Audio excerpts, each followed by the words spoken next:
అమ్మవారి నవరాత్రులుగా చేస్తారు.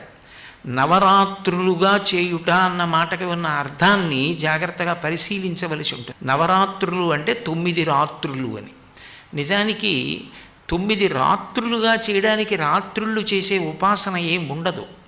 రాత్రి మనం పూజ చేస్తామా, రాత్రి భజన చేస్తామా, రాత్రి జాగరణ చేస్తామా, ఏమీ చెయ్యం. కానీ నవరాత్రి అంటాం. వసంత నవరాత్రులు, గణపతి నవరాత్రులు, శారదా నవరాత్రులు ఎప్పుడు రాత్రి శబ్దాన్ని ప్రయోగిస్తారు. రాత్రి శబ్దాన్ని ఎందుకు ప్రయోగిస్తారు అంటే రాత్రి వేళ ఉన్న వస్తువు ఉన్నట్లు కనపడదు. అది దొంగో తెలియదు, దొంగో తెలియదు, తాడో తెలియదు, పామో తెలియదు. అంటే అజ్ఞానమునకు ప్రతీక చీకటి. ఆ చీకటి పోవాలి. చీకటి పోవడానికి 9 రోజుల ఉపాసన ఎందుకు పెడతారంటే 9 దాటితే 10 వస్తుంది. 10 వస్తే 1 పక్కన 0 అయిపోతాడు.